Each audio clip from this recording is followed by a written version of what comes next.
जय श्री राम दोस्तों। आज मैं आपके लिए कहानी लेकर आई हूँ जिसका नाम है संतोष की नेकदिली। एक गांव था। गांव में खिलौने बेचने वाला रहता था। उसका नाम था संतोष। अपने नाम के अनुरूप वो संतोषी भी था। दिन भर कड़ी मेहनत के बाद उसे जो भी मिल जाता उसी में उसको संतोष था। एक दिन वो पास के गांव में खिलौने बेचने गया। उसके चारों ओर बच्चों की भीड़ लगी थी। बच्चे खिलौने खरीद रहे थे। अचानक संतोष की नजर भीड़ से अलग खड़े एक बच्चे की ओर गई। उसकी आयु लगभग 5-6 वर्ष की थी। वह बच्चा लगातार एक ही गुब्बारे की ओर देख रहा था। तब संतोष ने उसके पास जाकर पूछा, बेटा तुम्हारा क्या नाम है? क्या तुम्हें गुब्बारा चाहिए? इस पर उस बच्चे ने कहा, मेरा नाम आलोक है। मैं हरा वाला गुब्बारा लूंगा, लेकिन मेरे पास पैसे नहीं है। बच्चे ने तुतलाती आवाज में कहा। इस पर संतोष कहता है, कोई बात नहीं, जब तुम बड़े हो जाना तब मुझे पैसे दे देना। संतोष ने हरा गुब्बारा उसके हाथ में पकड़ाते हुए कहा। बच्चा गुब्बारा पाकर बहुत खुश था। संतोष भी खिलौना बेचने में लग गया। अचानक उसके कानों में किसी औरत की आवाज पड़ी। कितनी बार मना किया है कि घर से बाहर मत निकला कर, लेकिन तेरी समझ में आता ही नहीं। अरे ये गुब्बारा तुझे किसने दिया? इस पर संतोष ने औरत का गुस्सा भांपते हुए उसे समझा कर कहा, बहन मैंने दिया यह गुब्बारा। बच्चा गुब्बारे की ओर देख रहा था। मुझसे रहा नहीं गया सो दे दिया। वैसे भी बच्चे तो भगवान का रूप होते हैं, सारी दुनिया के होते हैं। इस पर वो औरत बच्चे से गुब्बारा छीनकर संतोष को थमाते हुए कहती है, कैसे होते हैं सारी दुनिया के? यह मेरा बेटा है। एक गुब्बारा देने से ये तेरा थोड़ी ही हो जाएगा। अरुण तुम लोगों को इसी तरह रूप बदल बदल कर आते हो और बच्चे को उठाकर ले जाते हो। अब संतोष अपने गांव वापस आ गया। उस दिन उसने कुछ खाया पिया नहीं। उसे रात भर नींद नहीं आई। वह उसी बच्चे के बारे में सोचता रहा। कुछ दिनों बाद वह फिर उस गांव में पहुंचा। दिन भर खिलौना बेचने के बाद वह अपने गांव की ओर चल दिया। उसे गांव पहुंचने के लिए बीच में जंगल पार करना पड़ता था। अभी उसने जंगल में प्रवेश किया ही था कि उसके कानों में किसी बच्चे के रोने की आवाज पड़ी। वह आवाज की दिशा में तेजी से बढ़ा। पास जाने पर उसने बच्चे को देखा तो सहम सा गया। यह वही बच्चा था जिसे उसने गुब्बारा दिया था। बेटा इतने घने जंगल में आने का साहस कैसे हुआ? अगर तुम्हारी माँ को इस बारे में पता चला तो वो तुम्हें बहुत पीटेगी। इस पर बच्चा चुपचाप था। भय की वजह से उसके मुंह से एक शब्द भी नहीं निकला। संतोष ने बच्चे को गोद में उठाया और वापस उसके गांव की ओर चल दिया। वो बच्चे को लेकर उसके घर पहुंचा। घर पर भीड़ लगी थी। बच्चे को देखकर सभी के मुरझाए चेहरों पर खुशी की लहर दौड़ गई। बच्चे की माँ ने उसे सीने से लगा लिया। सभी संतोष का धन्यवाद दे रहे थे। बच्चे की माँ बड़ी शर्मिंदा थी। उसने माफी भी मांगी और कहा, भैया मुझे माफ कर दो। उस दिन मैं तुम्हें बहुत बुरा भला कह गई। आज तुम ना होती तो। इस पर संतोष कहता है, बहन यह तो मेरा फर्ज था। और बच्चे किसी एक के नहीं बल्कि सारी दुनिया के होते हैं। दोस्तों इस कहानी से हमें यह सीख मिलती है कि सच्ची दया और मानवता का कोई भी कार्य, चाहे वो कितना भी छोटा क्यों ना हो, समाज में बड़ा सकारात्मक बदलाव ला सकता है। बच्चों की मदद करना और उन्हें प्यार देना सबका फर्ज है। जय श्री कृष्णा। राधे राधे।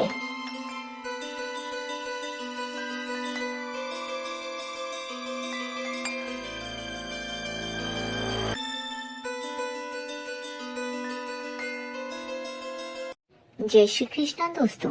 चिंटू की जादुई पेंसिल।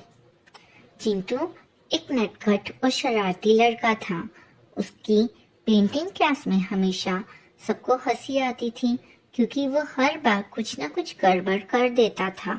एक दिन चिंटू को एक पुरानी स्टेशनरी की दुकान में एक चमचमाती जादुई पेंसिल मिली। पेंसिल पर लिखा था, जो तुम बनाओगे वो असलियत में आ जाएगा। चिंटू ने सोचा, अरे वाह, अब तो मैं दुनिया का सबसे बड़ा चित्रकार बन जाऊंगा। चिंटू ने पेंसिल से सबसे पहले एक चप्पल का चित्र बनाया, लेकिन यह चप्पल जमीन पर नहीं रही बल्कि हवा में उड़ने लगी। चिंटू के पापा कमरे में आए और वो चप्पल उनके सिर पर गिर पड़ी। पापा चौंक गए और बोले, अरे चप्पल उड़ कैसे रही है? चिंटू ने मुस्कुराते हुए कहा, पापा शायद ये जादुई चप्पल है। पापा को समझ नहीं आया और वो हैरान रह गए।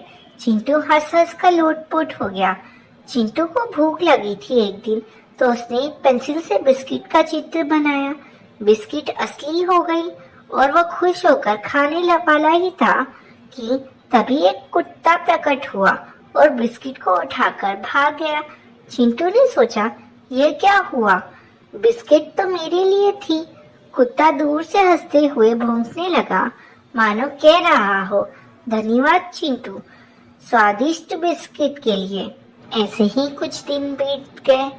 एक दिन चिंटू की मम्मी ने कहा, चिंटू मुझे एक कप चाय बना दो। लेकिन चिंटू तो आलसी था।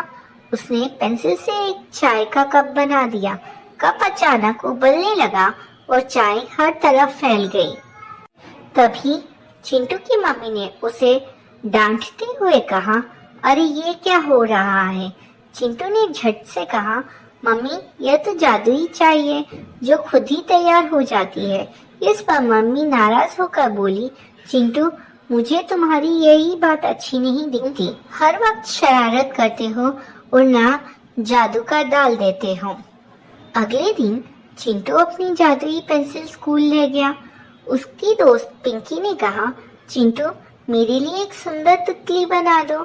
चिंटू ने फटाफट तितली का चित्र बनाया, लेकिन तितली असली हो गई और सारे क्लासरूम में हंगामा मच गया, क्योंकि सारे बच्चे उस तितली को पकड़ने में लगे थे।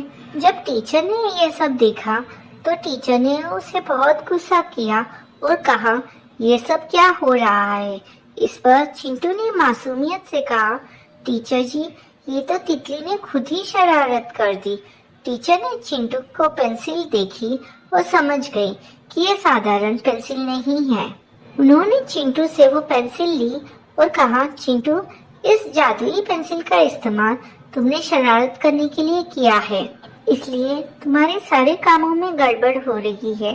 अगर तुम इसका इस्तेमाल किसी अच्छे काम के लिए करोगे तो तुम्हारे सब काम अच्छे होंगे। ये बात चिंटू को समझ में आ गई।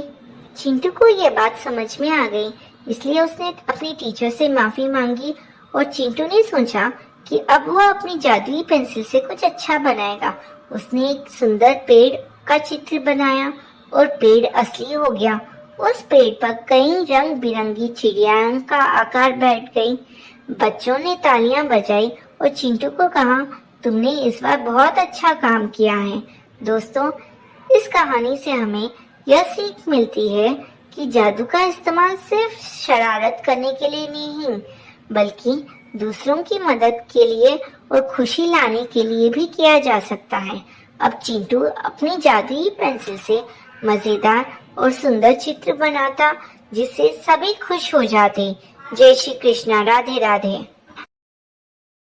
नंदनवन में कालू नाम का एक भालू रहता था। कालू अपने शरीर से जितना काला था, उससे कहीं ज्यादा वह अपने मन से भी काला था।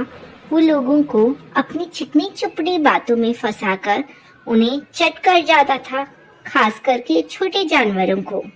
उसी जंगल में मोटू और छोटू नाम के दो खरगोश भी रहते थे। देखने में वे जितने छोटे थे, अकल में उतने ही अधिक बुद्धिमान थे। उन दोनों में दोस्ती भी खूब थी। दिन भर दोनों मिलकर उछल कूद मचाते और खेलते रहते थे। वो दोनों एक दिन बात कर रहे थे। बातों ही बातों में कालू भालू का जिक्र आया। तब छोटू खरगोश ने कहा, सच में कालू भालू कितना बदमाश है।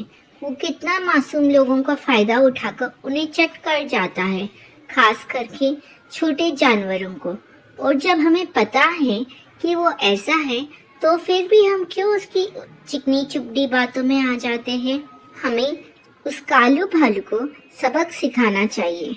यह सुनकर मोटू खरगोश ने कहा, सच कहा तुमने, हम उसे सबक सिखाएंगे। और उन दोनों ने एक योजना बनाई। कुछ दिनों बाद जब वो एक पेड़ के नीचे विश्राम कर रहे थे, उन्होंने कालू भालू को आते हुए देखा। उन्होंने सोचा कि अगर हम भागने की कोशिश करेंगे तो कालू भालू उन्हें अपने पंजों में दबोच कर खा जाएगा। इससे अच्छा है वो उन्हें अपनी योजना अनुसार बात करके उसके जाल में फंसा ले। तभी छोटू खरगोश ने कहा, अरे कालू भैया, कैसे हो? तुम यहाँ क्या कर रहे हो? विचित्र जीव देखने नहीं गए? विचित्र जीव? कालू ने आश्चर्य से पूछा। हाँ कालू भैया, विचित्र जीव, आपने उस बारे में नहीं सुना? तो ठीक है, हम बताते हैं। यहाँ बाजू जंगल के पास वाली गुफा में एक विचित्र जीव आया है। सभी जानवर उसे देखने गए हैं। वो जानवर बड़ा ही विचित्र है। उसका सिर शेर जैसा है और पूरा शरीर सांप जैसा है।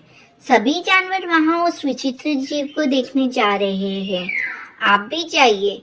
लेकिन हाँ कालू भैया, उसका सिर शेर जैसा है, उसे देखकर डर मत जाना। यह सुनकर कालू भालू अकड़ते हुए बोला, उसका सिर ही शेर जैसा है, अगर असली शेर भी आ गया तो मैं उससे नहीं डरता, कहकर वो वहाँ से चल दिया।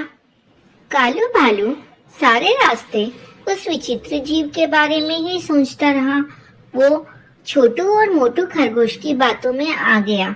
उसे जरा सी भी भनक नहीं हुई कि छोटू और मोटू खरगोश उसे अपने जाल में फांस रहे हैं। वो उस विचित्र जीव को देखने के लिए जंगल के पास वाली गुफा की तरफ तेजी से दौड़ रहा था। छोटू और मोटू खरगोश भी कालू भालू का छुपकर से पीछा कर रहे थे। उन्होंने कालू भालू से झूठ कहा। दरअसल कुछ दिन पहले ही उस जंगल के पास वाली गुफा में एक शेर रहने आया था, जिस बात का पता कालू भालू को नहीं था। कालू भालू उस जंगल के पास वाली गुफा के पास पहुंचा और जैसे ही उसने अपना सिर डालकर देखा तो उसे शेर नजर आया। वो सोचने लगा कि वाकई इसका सिर तो शेर जैसा है, आगे चलकर देखूंगा तो उसका शरीर भी है ना सांप जैसा दिखेगा मुझे। ये सोचकर वो गुफा के अंदर चला गया। लेकिन कुछ देर बाद कालू भालू की बाहर निकलते हुए आवाज आने लगी। कालू भालू उस गुफा से किसी तरह अपनी जान बचाकर बाहर निकला और वो दौड़ते हुए जा रहा था। यह देखकर छोटू और मोटू खरगोश उस पर हंसे और कहने लगे, क्यों कालू भैया, अब आया ना मजा? आप कैसे हमेशा अपने स्वार्थ के लिए हम जैसे छोटे जानवरों को अपनी प्यारी प्यारी बातों में फंसाकर चट कर जाते थे। इसलिए हमने आपको सबक सिखाने के लिए ये सब किया है। कालू भालू के शरीर पर कई जगह चोट लगी थी। उसने छोटू और मोटू खरगोश से अपने किए के लिए माफी मांगी और कहा कि अगली बार से वो ऐसा नहीं करेगा। और वो धीरे धीरे लंगड़ता हुआ अपने घर की ओर चल दिया। इस तरह छोटू और मोटू खरगोश ने मिलकर कालू भालू को सबक सिखाया।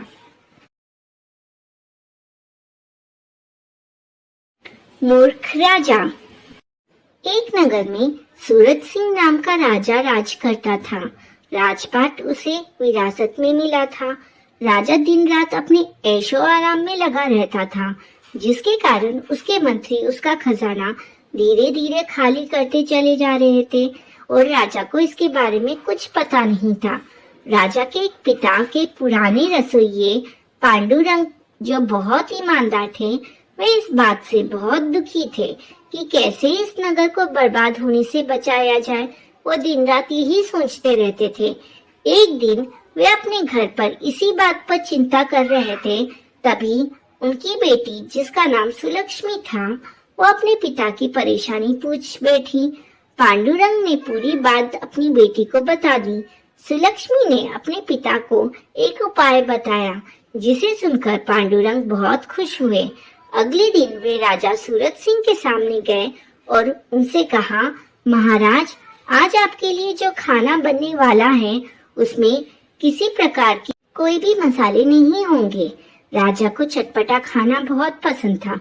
उसने कहा, पांडुरंग, हमारे पिता के पुराने रसोइये हो तुम, इसलिए हम आपकी बहुत इज्जत करते हैं, लेकिन इसका यह मतलब नहीं कि आप कुछ कहेंगे आपसे नहीं बन सकता है तो हम कोई दूसरा रसोइया नियुक्त करेंगे, आप जा सकते हैं। तब पांडुरंग ने कहा, ठीक है महाराज, लेकिन मैंने ऐसा क्यों कहा इसका कारण तो जान लीजिए। कारण यह है कि आपके राज्य में कोई भी किसान मसाले की खेती नहीं कर रहा है, क्योंकि फसल लगाने का खर्च ज्यादा आता है और मसाले बिकते नहीं हैं, जिसके कारण है मसालों का महंगा होना। राजा ने कहा, लेकिन ऐसा क्यों? पांडुरंग ने जवाब दिया, महाराज, आपका आधा खजाना खाली हो चुका है। राजमहल के सभी दरबारी उसे खाली कर रहे हैं। आपका पूरा खजाना खाली होने में बहुत कम वक्त बचा है। अभी तो मसाले बंद हो गए हैं, आगे खाना भी बंद हो जाएगा। राजा को अकल आ गई। उसने कहा, पांडुरंग जी, आज से आप मेरे महामंत्री और कोषाध्यक्ष हैं और आप इन सभी मंत्रियों को फांसी पर लटका दीजिए। यह सुनकर सभी मंत्री राजा से माफी मांगने लगे। तब पांडुरंग ने कहा, महाराज, इन्हें एक मौका दीजिए, ये अपना काम सही से करेंगे, नहीं तो इन्हें फिर सजा मिलेगी। राजा ने पांडुरंग को अपना सारा कार्यभार संभलवा दिया। पांडुरंग ने सारी व्यवस्था ठीक करके 1 वर्ष में खजाना जितना था उतना पूरा भर दिया और जनता के हित में काम किए, जिससे जनता का विश्वास राजा के प्रति बढ़ गया। दोस्तों, इस कहानी से हमें यह शिक्षा मिलती है, एक समझदार व्यक्ति सभी को संकट से निकाल सकता है, जैसे एक रस्सी कुएं में गिरे व्यक्ति को निकाल लेती है। चींटी की टोपी। एक गांव में एक पेड़ के नीचे बहुत सी चींटी एक सुरंग बनाकर रहती थी।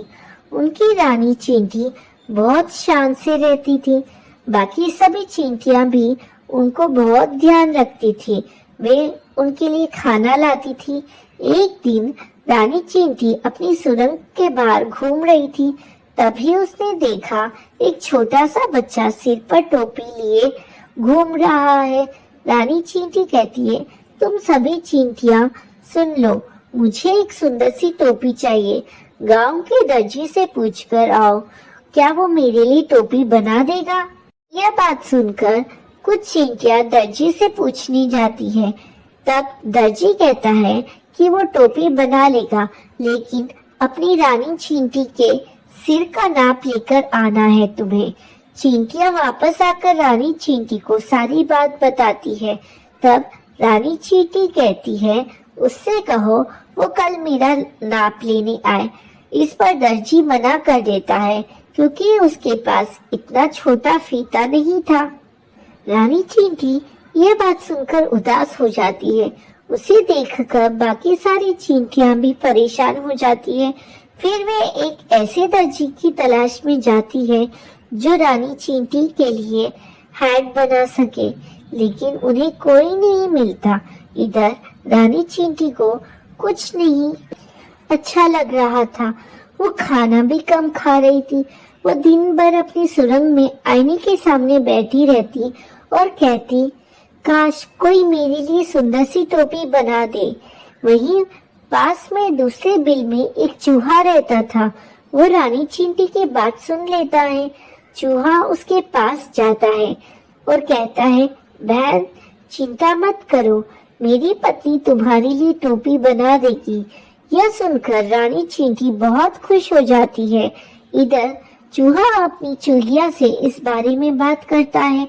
चूहिया अपनी पूंछ से रानी चींटी के सिर का नाप ले लेती है और फिर एक सुंदर सी टोपी बनाकर दे देती है। रानी चींटी उस टोपी को देखकर बहुत खुश होती है। उसे देखकर सभी चींटियां भी खुश हो जाती है। रानी चींटी कहती है, आप दोनों ने मेरी इच्छा पूरी की है। अगर मैं आपके कोई काम आ सकूं तो मेरी सारी चींटियां आपकी सेवा में हाजिर है। तब चूहा कहता है, नहीं बहन, हमने ये सब अपनी मर्जी से किया है। इस पर रानी चींटी कहती है, वैसे आपको कभी भी हमारी जरूरत हो तो हमें आपके लिए अपनी जान भी दे देंगे। कुछ दिन बाद गांव में बहुत तेज बारिश होती है। चूहा, चूहिया और सारी चींटियां पेड़ के ऊपर चढ़ जाती है। तभी एक हाथी बारिश में नहाता हुआ वहां से गुजर रहा था। चूहा उसे देखकर हंसने लगा। उस हाथी को लगा कि यह चूहा उसका मजाक उड़ा रहा है, इसलिए उसने पेड़ पर जोरदार टक्कर मारी, जिससे चूहा और चूहिया नीचे गिर गए। दूर से चींटियां ये सब देख रही थी। हाथी जैसे ही अपने पैर के नीचे उन्हें कुचलने के लिए आगे बढ़ा, तब कुछ चींटियां हाथी के सूंड में घुस गईं और उसे इधर उधर काटने लगी। इस वजह से हाथी सब भूलकर सूंड को इधर उधर हिलाने लगा। इसी बीच मौका पाकर चूहा और चूहिया वहां से भाग जाते हैं और छिपकर उसी पेड़ पर बैठ जाते हैं। हाथी के सूंड में से चींटियां अब निकलकर जल्दी से पेड़ पर चढ़ जाती हैं। हाथी जब देखता है कि चूहा चूहिया भाग गए तो वो उन्हें इधर उधर ढूंढने लगता है। कुछ देर बाद वो वापस जंगल में चला जाता है। चूहा कहता है, आपका बहुत धन्यवाद। अगर आप हमारी मदद नहीं करते तो हम दोनों आज मर चुके होते। इस पर रानी चींटी कहती है, आपने भी तो मेरे लिए बहुत कुछ किया है। और इस तरह चूहा, चूहिया और चींटियां सब मिलकर रहने लगते हैं। बहुत समय पहले की बात है। जंगल में 4 मित्र रहते थे। उन चारों का स्वभाव काफ़ी अलग था, किंतु वे पक्के दोस्त थे। किसी एक की मुश्किल में सभी मिलकर मदद करते थे। वे 4 मित्र थे, चूहा, कौवा, हिरन व कछुआ। एक दिन चूहा, कौवा व हिरन पेड़ के नीचे गप्पे मार रहे थे। अचानक उन्हें किसी के चीखने की आवाज़ सुनाई दी। यह तो उनके मित्र कछुए की आवाज़ थी। वह शिकारी के जाल में फंस गया था। हिरन ने कहा, अरे अब हम क्या करेंगे? चूहे ने कहा, चिंता मत करो, मेरे पास एक योजना है। सारे दोस्तों ने मिलकर सब तय कर लिया। हिरन शिकारी के रास्ते की ओर भागा और उसके देखते ही देखते यूं गिर गया मानो वो मर चुका हो।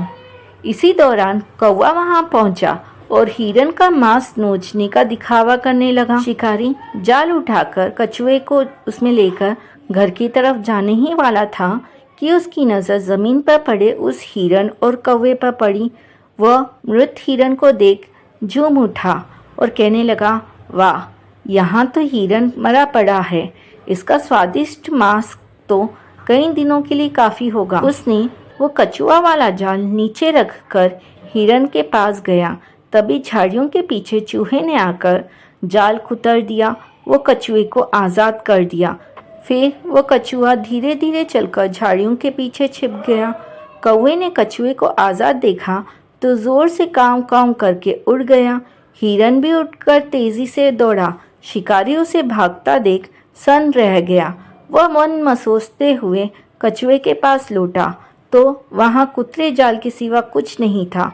कछुआ भी गायब था। उसने सोचा, काश मैंने इतना लालच न किया होता। चारों दोस्त अपनी योजना की सफलता में बेहद खुश थे। उनकी योजना ने सभी मित्रों की जान बचा ली थी। उन्होंने कसम खाई कि वे भविष्य में भी वैसे ही एक होकर रहेंगे।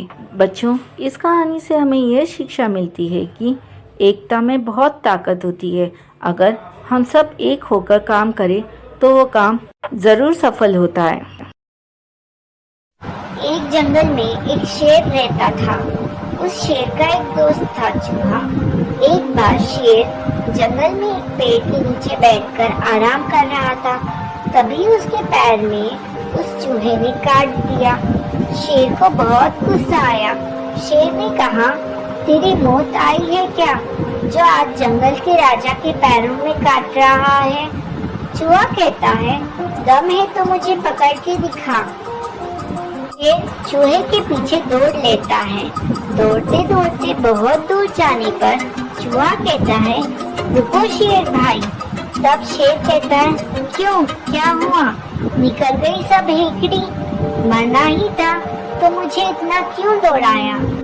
अगर मैं तुम्हें नहीं काटता तो तुम मेरे पीछे नहीं आते, और अगर तुम मेरे पीछे नहीं आते तो तुम यहाँ नहीं सर्कस में करतब दिखा रहे होते। इस पर शेर कहता है, वो कैसे?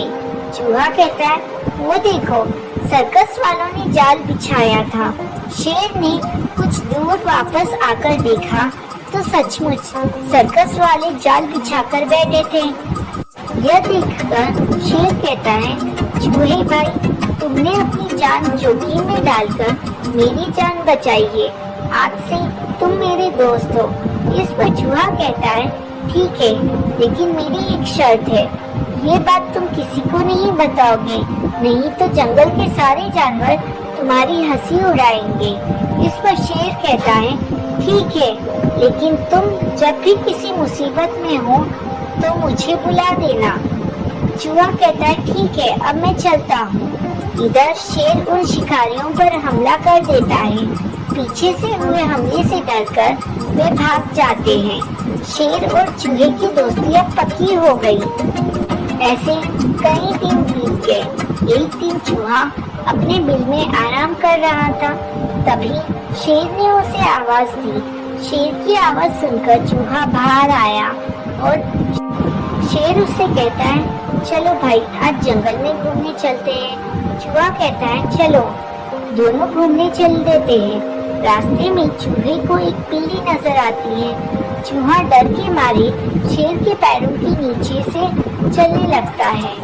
बिल्ली भी शेर के पीछे चलने लगती है। ये देखकर बिल्ली सोचती है कि शेर इसे देखेगा तो अपने पंजों से इसे दबाकर मार देगा, फिर मैं इसे खा लूंगी।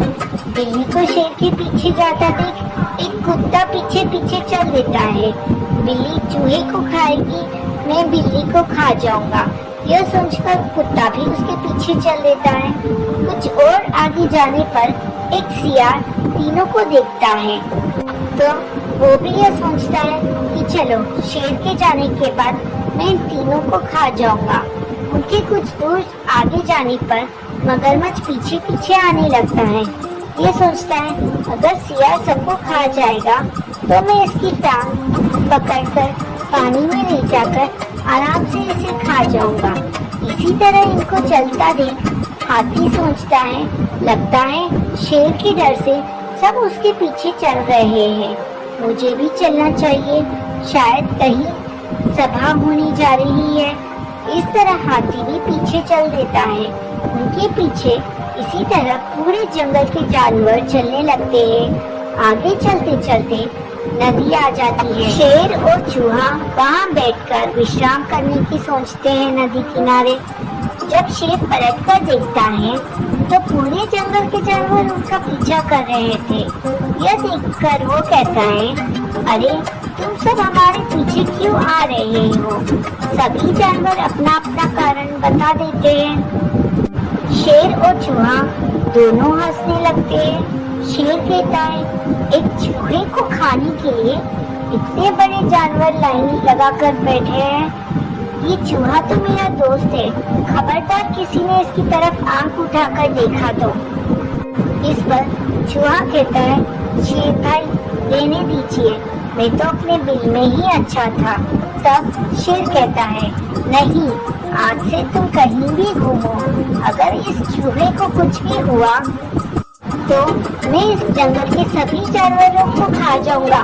सभी जानवर उसकी बात सुनकर डर जाते हैं। हाथी कहता है, लेकिन महाराज, हम में से आधे जानवर तो शाकाहारी है। हम यह सोचकर आए थे कि आप जंगल में सभी जानवरों की सभा करने जा रहे हैं, लेकिन आप तो इस चूहे के गुणगान कर रहे हैं। शेर कहता है, सुनो, इस नन्ही से चूहे ने एक बार मेरी जान बचाई थी, इसलिए ये मेरा दोस्त है। किसी को भी छोटा नहीं समझना चाहिए। शेर की बात सुनकर सभी जंगल के जानवर चूहे की तारीफ करने लगे। इसके बाद सभी जानवरों ने मिलकर यह फैसला किया कि आज से हम सब इकट्ठे एक दूसरे की मदद करेंगे और कोई भी किसी को भी नुकसान नहीं पहुंचाएगा। भोलू हाथी की कार। एक बार की बात है, भोलू हाथी नाम का एक हाथी जंगल में रहता था। वो जंगल में रहना नहीं चाहता था।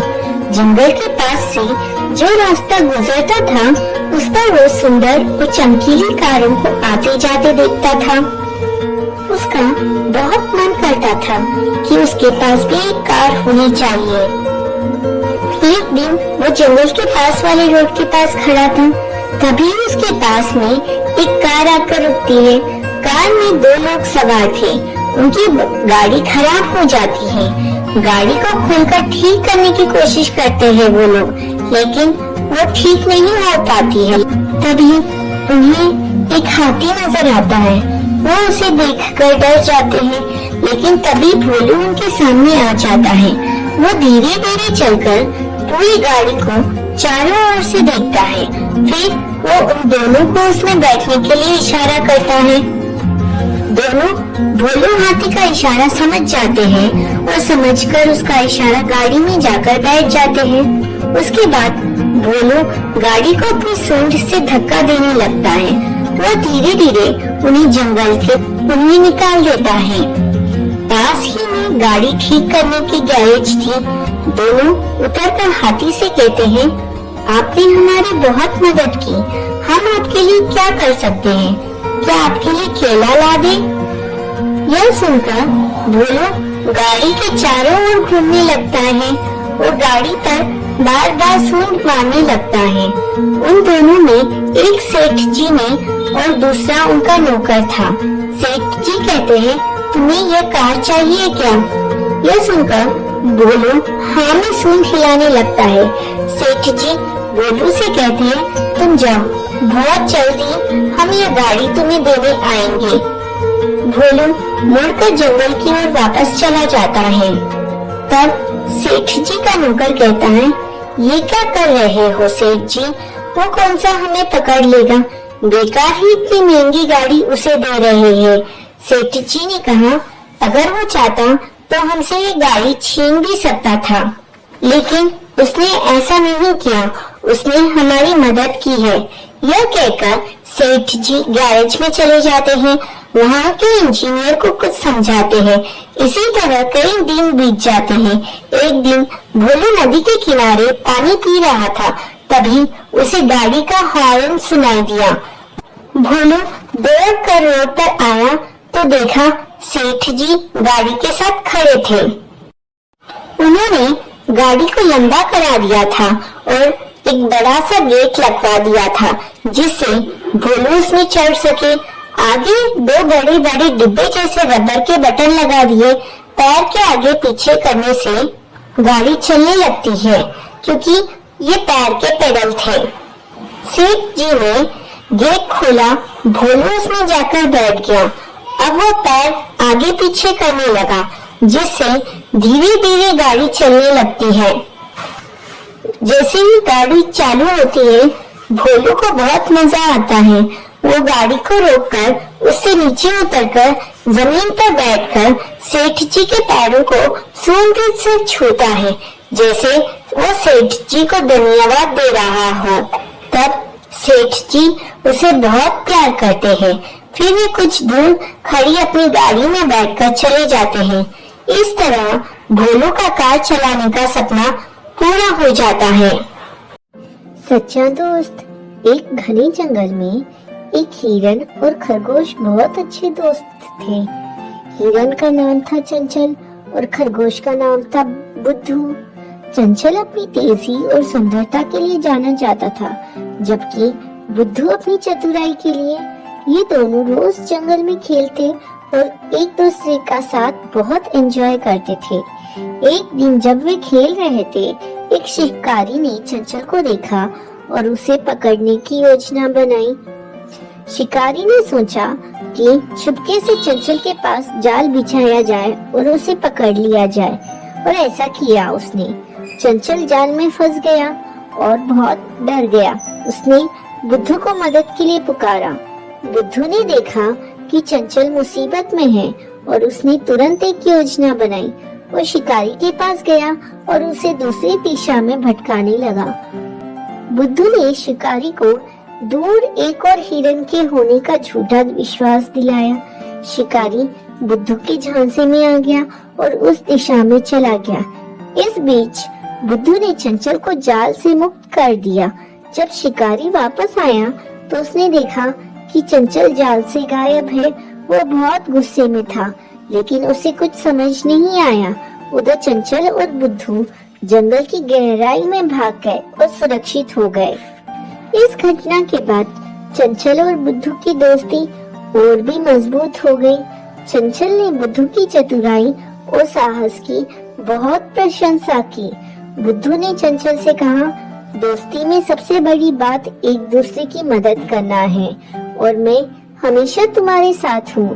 बच्चों, इस कहानी से हमें यह सीखने को मिलता है कि सच्चा दोस्त वही होता है जो मुसीबत के समय आपका साथ नहीं छोड़ता और हमेशा आपकी मदद के लिए तैयार रहता है। चंचल और बुद्धू की कहानी आज भी जंगल में सच्चे दोस्ती की मिसाल के रूप में सुनाई जाती है।